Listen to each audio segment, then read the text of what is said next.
Journey Through Life by Napoleon Hill in 1915. I wish to be of service to my fellow men as I journey through life. I wish to carry with me a disposition of sunshine and good fellowship. To do this, I've adopted a daily guide, which I shall endeavor to follow in dealing with my fellow men and women throughout life's journey. A part of this guide I've adopted in my boyhood days, and a part of it I picked up at a more mature age when I learned from personal contact from dealing with men and women that life is pretty much what we make of it.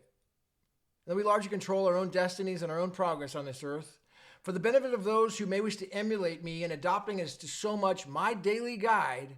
as may be conveniently put into use when dealing with their fellow men and women, I submit a copy of it as follows. To train myself so that never under any circumstances shall I find fault in a single person, no matter how much I may disagree with him or her, or how inferior his or her work may seem to be, just so I know they're just sincerely trying to do their best. To respect my country, my profession, and myself, to be honest and fair with my fellow men as I expect them to be honest and fair with me, to be a loyal non-citizen national of the United States of America and to speak of it with praise,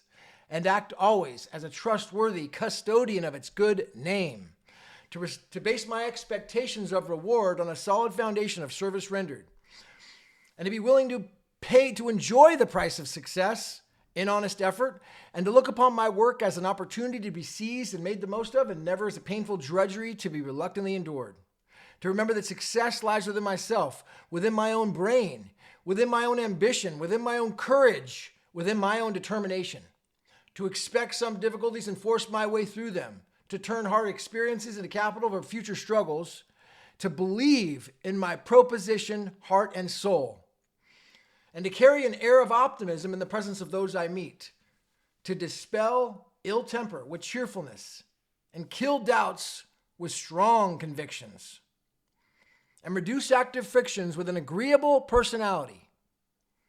to make a study of my business and know my profession in every single detail,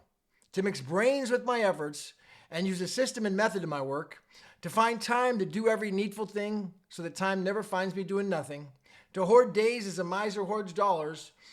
and to make every hour bring me dividends of increased knowledge or healthful recreation.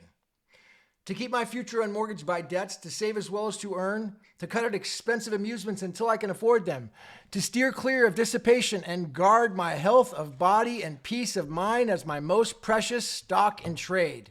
and to avoid procrastination in all of its various forms, and never under any circumstances put off until tomorrow any duty which shall be performed today, and to endeavor to give something to the world in return for the fruit and the raiment which the world has given me, and to live in the pursuit of my daily occupation, that I'll make those who I come in contact with happy, to reap a rich harvest of happiness from the thought that my aim in life shall be to give happiness, help, and encouragement to those around me,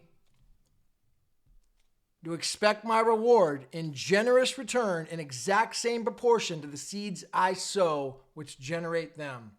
Finally, to take a good grip of life, to play the game like a man, and to fight against nothing so hard as my own personal weakness. To fight against nothing so hard as my own personal weakness, so that I can be courteous to men, faithful to friends, and true to God, almighty, a fragrance on the path I tread.